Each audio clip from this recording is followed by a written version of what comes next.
up, kids? David here with Solid X State, man. And we are in the middle of the summer of 2019, the month of July. And over the weekend, as is Donald J. Trump's customary pastime, he tweeted out some businessman on Twitter that no doubt got under people's skin. So what was going on is that there's certain congresswomen, the squad, I think they're known as Democratic congresswomen, progressive, if you will. You know, I think some of them even call themselves Democratic socialists. But, you know, it is sort of their custom to be knee-deep in complaint as regards the moral fiber of our country, to levy against us accusation upon accusation, man, that we are a country of racists, that we are a country, you know, of warmongers, that we are a country, you know, of those who take advantage, man, every minute we can to, you know, further our greed and our corruption, you know, our mob mentality of corruption. You know, this is what they suggest of us, you know. And Trump said, look, I tell you what, why don't you go back to where you came from? Fix your problems at home. Fix the problems where you come from. If America is such a dump to you, go back to where you came from, fix those problems, and then come show us what you did.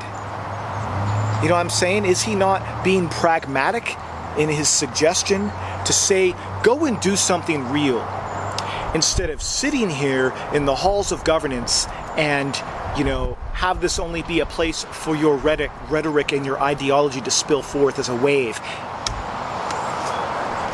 You know, go do something, man, because think of it. These people that we elect are elected to serve us, not to lecture us, but to serve us. So Trump is saying, go be of service where you came from, and then come show us the results. Then maybe we'll take notice. If you can produce results, then maybe we'll take notice. And so what sprung from this is what people said, see ha, the dude's a racist. He said, go back to where you came from. You know, somehow that's code. Like, I don't freaking know, dude. Somehow that's code for you're a racist dog, and you're dog whistling to your racist bros, you know, telling the brown ladies, you know, because I tell you what, half those chicks are barely brown anyway, man. They're like coffee cream brown. As far as I'm concerned, they're white. They're as white as anyone else, dude. You know, you know, maybe on their birth certificate it says otherwise. But, you know, the color of your skin is the color of your skin. You know, it's this deep, right? Skin is this deep. So whatever, when they're talking about him being a racist. But this has been the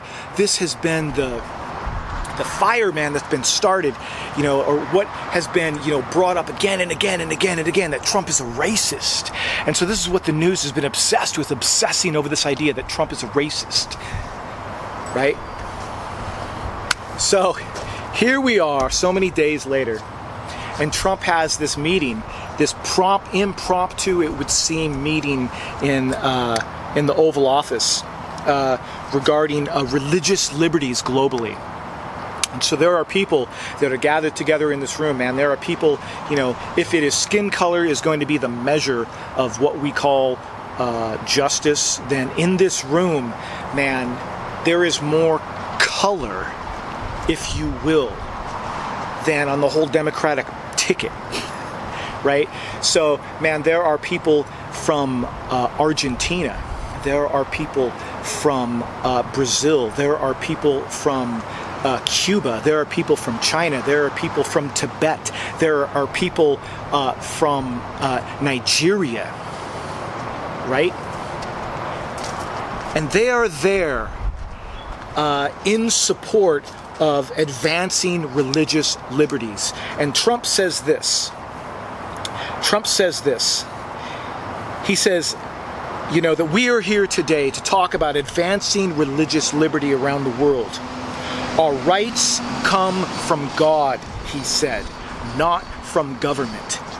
And then he goes on to talk about the value of these rights are really hinged in your freedom to pursue your faith and not be impeded, not be persecuted by the governments that be.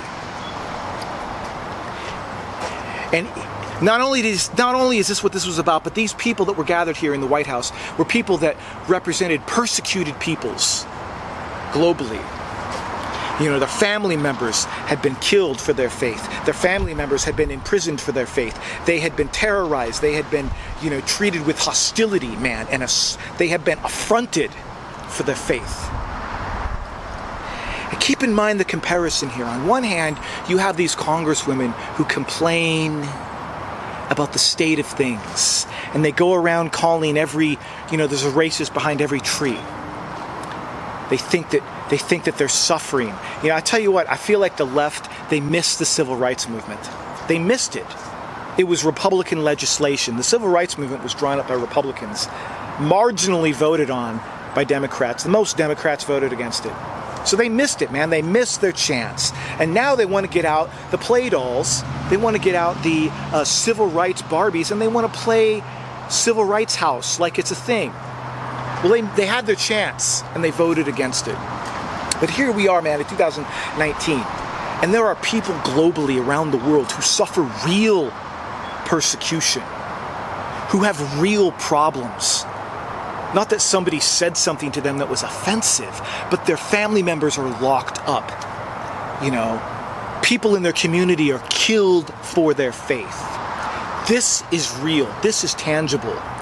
This is tactile, if you will. You can put your hands on it. It is real. It's real blood that is spilled, not just the rhetoric of people who take offense at every drop of every dime.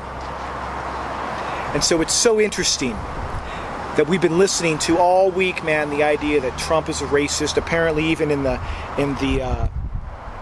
House of Representatives, there was so much dissent over this idea, that there was so much infighting, that the headlines in the papers said that the House of Representatives is in chaos.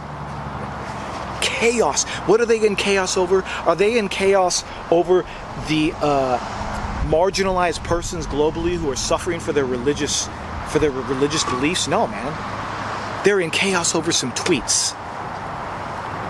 Are they serving the people? What are they doing? Maybe they should go back to where they came from and do something. Go get in a soup line and serve some people. Do something real. Make a difference in their community, instead of standing on this soapbox of theirs that is DC politics and bloviating all day long into the news feed. I tell you what, this is what Trump said in closing. He said, "It is really an honor to be with you here today." Speaking of these people that have suffered for their faith, all of these different people of different skin colors, different places all around the world. He's holding their hands, he's shaking their hands, he's listening to their stories. And he says, "It is really an honor. It is my honor to be here with you today. And I stand side by side with you forever." Right, man. God bless. Take care. See you guys next time.